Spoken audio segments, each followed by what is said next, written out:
Waddesdon is a very extraordinary house. Although from the outside it may look like a French Renaissance chateau, and on the inside you'll see many of the rooms are lined with panelling from 18th century French houses.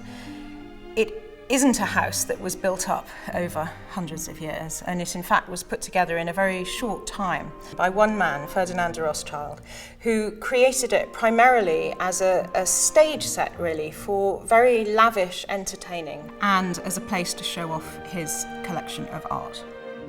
Ferdinand had a great love for French 18th century history and for its art. And he collected things that had wonderful provenances that came from historical figures like Marie Antoinette or Louis XV. And in his interiors, he combined these wonderful pieces of decorative art with paintings, and in his case, most often, with English 18th century portraits by Reynolds and Gainsborough. And he instructed his dealer that he was interested in paintings of women, of beautiful women. In this room we have the Duchess of Cumberland by Reynolds, who was a famous beauty and who ran off with one of the sons of George III, which resulted in the Marriage Act that we have today, where the sovereign has to approve the marriage of one of the family. Ferdinand writes about his collecting, which was the great passion of his life. And his father introduced him to works of art.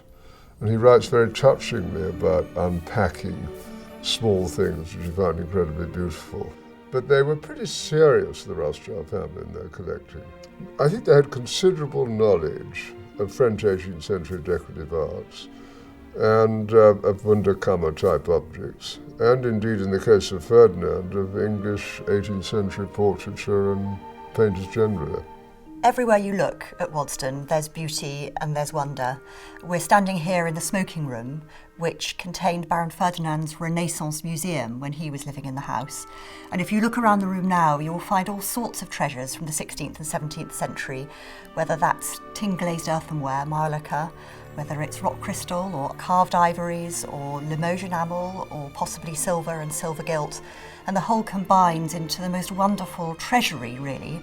And he used to bring his guests here, perhaps in the evening after dinner, so you have to imagine rooms like this seen through veils of cigar smoke, and he would perhaps show off the latest object which he had acquired for the admiration of his guests.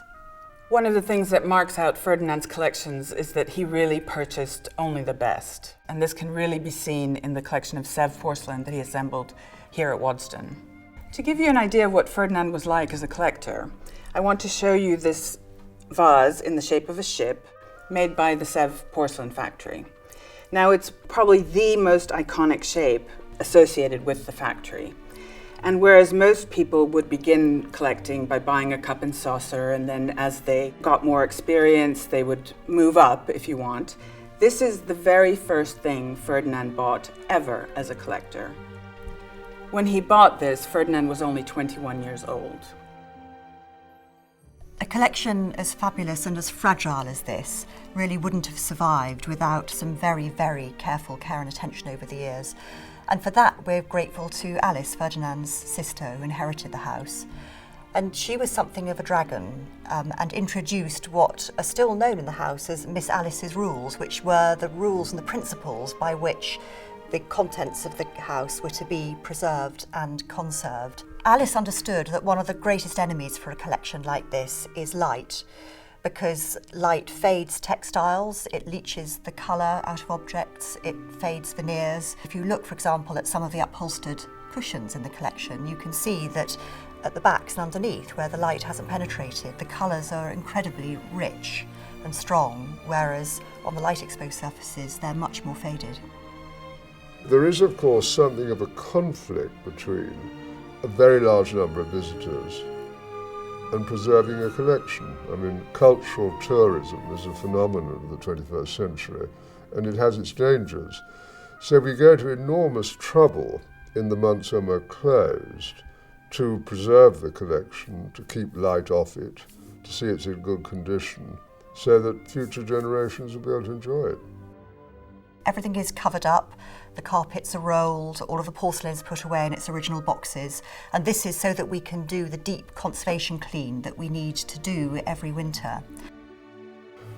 Of all the other Rothschild family houses, This is the one, I think, that is preserved, has its collections intact, adds to those collections, does things which enhance the collections, makes life more fun, if you like, for people who come here. And that's what we're all about.